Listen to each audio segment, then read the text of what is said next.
Hello दोस्तों, स्वागत है आप सभी का फेवरेट स्टॉक में। और गवर्नमेंट ने जो फैसला लिया है प्राइवेट बैंकों में, उससे यस बैंक को सबसे ज्यादा कैसे प्रॉफिट हो सकता है, फायदा हो सकता है दोस्तों, इसके बारे में आज हम डिस्कस करने वाले हैं। मैं आपको one by one point by point बताने वाला हूं कि किस तरीके से फायदा अभी लॉन्ग टर्म में यस बैंक को पहुंचने वाला है। दोस्तों बने रहिए इस वीडियो में। वीडियो की शुरुआत करने से पहले आप सभी से मेरा अनुरोध है कि अगर अभी तक आपने मेरे कोर्स को ज्वाइन नहीं किया है तो उसे जरूर ज्वाइन करें। बहुत ही क्वालिटी वाला कंटेंट है दोस्तों, जो कि आपको एकदम फ्री में दिया जा रहा है। केवल आपको एक डीमेट अकाउंट ओपन करवाना है और ये कोर्स आपका हो जाएगा। नीचे डिस्क्रिप्शन बॉक्स में 2 लिंक दिए हैं, जीरो द एंजल ब्रोकिंग। आप कहीं पर भी अपना अकाउंट ओपन करवाइए। जैसे ही आपका अकाउंट ओपन हो जाए, मुझे इस नंबर पर TFS लिखकर व्हाट्सएप करें। मैं आपका अकाउंट वेरीफाई करने के बाद आपको एक्सेस दे देने वाला हूँ कोर्स का। दोस्तों इस छोटे से डिस्क्रिप्शन के बाद में अब चलिए वापस चलते हैं वीडियो के ऊपर। तो सबसे पहले जो न्यूज है वो कौन सी न्यूज है वो मैं आपको दिखा देता हूँ।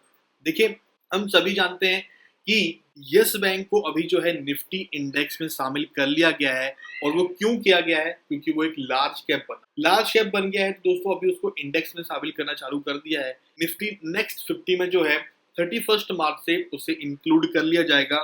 आपके सामने न्यूज दिख रही होगी, यहाँ पर आपको यस बैंक का नाम भी दिखाई दे रहा होगा, जो कि निफ्टी नेक्स्ट 50 में इंक्लूड किया जाएगा 31 मार्च से। तो जब ऐसा होगा तो उसमें बहुत सारा दोस्तों, जो कि इंडेक्स फंडिंग के जरिए इंडेक्स से पैसा जाता है, तो इनडायरेक्टली यस बैंक में भी वो कैश फ्लो आएगा। यहाँ पर एक इसके प्राइस में मूवमेंट दिखाई देगा। ये तो कंफर्म चीज है, ये तो होनी ही है। बट इसके अलावा अभी कल के दिन हम सभी जानते हैं कि NSE बनता है, लेकिन उस दौरान पर जो फाइनेंस मिनिस्टर है उन्होंने भी बैंकिंग सेक्टर के लिए बहुत ही पॉजिटिव खबर दी है। और बैंकिंग सेक्टर में स्पेशली कुछ चुनिंदा प्राइवेट बैंक्स जो हैं, यहाँ पर उनको सबसे ज्यादा यहाँ पर प्रॉफिट और बेनिफिट मिलने वाला है। वो कैसे, उस चीज को समझना बहुत जरूरी है। सबसे पहले मैं आपको आज का जो प्राइस एक्शन है थोड़ा सा वो दिखा देता हूँ। देखिए, तकरीबन तकरीबन आप बोल सकते हैं कि अभी ये जो स्टॉक है आज के दिन की अगर हम बात करें तो ओपन हुआ था 16 रुपए 10 पैसे में, और तकरीबन तकरीबन इसने हाई बनाया 16 रुपए 35 पैसे के आसपास। यस, लेकिन यहाँ पर वॉल्यूम काफी ही इंटरेस्टिंग है। देखिए 10 करोड़ से ज्यादा स्टॉक्स में ट्रेडिंग हुई है, जिसमें से 3 करोड़ से ज्यादा स्टॉक जो है वो डिलीवरी में ऑलरेडी उठाए जा चुके हैं। अभी ट्रेडिंग सेशन काफी बाकी है, देखते हैं क्या होता है। बट डेफिनेटली दोस्तों इस प्राइस एक्शन से कुछ फर्क नहीं पड़ता। जो न्यूज आई है बहुत बड़ी है। क्या है वो न्यूज, चलिए देखते हैं। सबसे पहले मैं आपको न्यूज चलता हूँ उस न्यूज के ऊपर। तो देखिए यहाँ पे लिखा है कि private bank can get government business. तो सबसे बड़ी खबर दोस्तों यही है कि जो भी गवर्नमेंट बिजनेस है अभी तक क्या हो रहा था कि जो भी गवर्नमेंट बैंक्स होते थे, लाइक SBI हो गया या फिर PNB हो गया, तो इन सभी बैंक्स को जो है जितनी भी गवर्नमेंट स्कीम्स होती थी या गवर्नमेंट के जो बिजनेस होते थे, केवल इनको ही फायदा मिलता था। मतलब अगर गवर्नमेंट बिजनेस है तो उसमें जो पैसा इनफ्लो आएगा, जो जो पैसे का लेन देन होगा, जो पैसे का फ्लो आएगा, वो केवल गवर्नमेंट बैंक के द्वारा ही होता था। बट अभी ऐसा जो है नहीं होगा, बल्कि प्राइवेट बैंक भी एक बड़ी मात्रा में, क्योंकि स्मॉल मतलब अगर मैं छोटी मात्रा में बोलूं, एक छोटी क्वांटिटी में तो अभी भी होता हुआ आ रहा था प्राइवेट बैंक के जरिए। लाइक HDFC बैंक हो गया या फिर ICICI बैंक हो गया या फिर एक्सिस बैंक हो गया, ये तीनों बैंक जो है इनके जरिए छोटे छोटे कामों में गवर्नमेंट लेन देन करती भी थी। लेकिन अभी की डेट में कल के दिन ये अनाउंसमेंट हुई है, प्राइवेट बैंक को भी अभी बराबरी का मौका दिया जाएगा।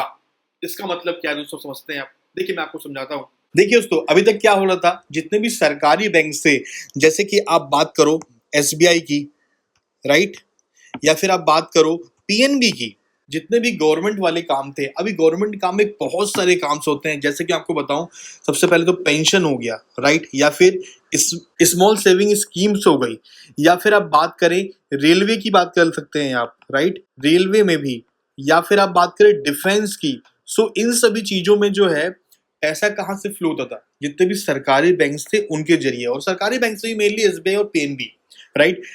थोड़ा थोड़ा पैसा जो है आप बोल सकते हैं कि HDFC या फिर एक्सिस या फिर ICICI, इन तीनों बैंक से थोड़ा थोड़ा पैसे का लेन देन हुआ करता था।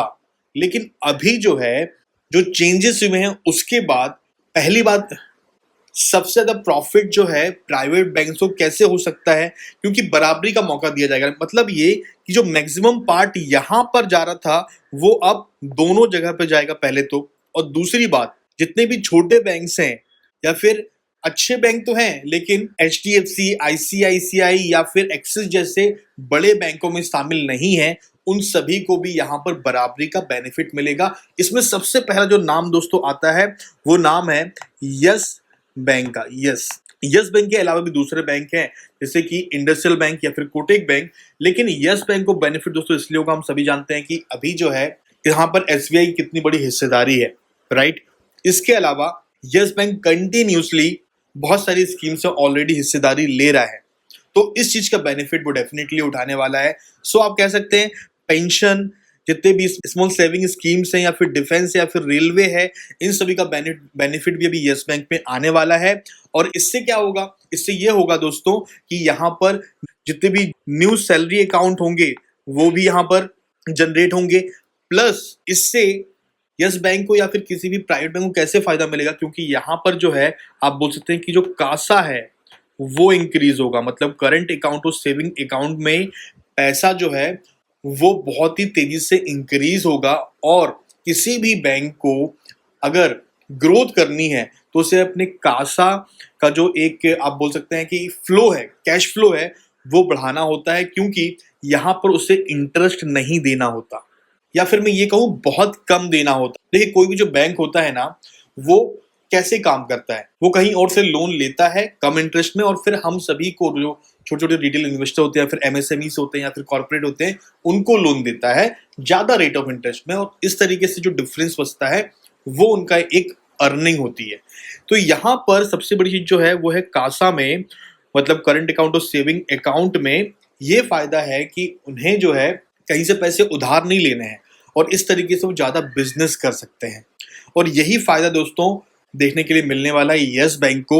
एंड बड़े बड़े एनालिसिस्ट दोस्तों ऐसा मानना है यहाँ पर सेंटीमेंट, और दोस्तों इससे काफी हद तक पॉजिटिव सेंटीमेंट भी आएगा।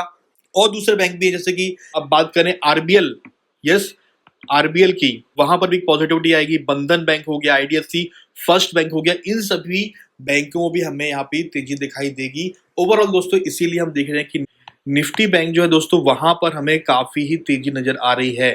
सो कहीं ना कहीं पूरा बैंकिंग सेक्टर के लिए एक पॉजिटिव न्यूज है। तो इस चीज का फायदा हमें definitely as a long term में देखने के लिए मिलने वाला है।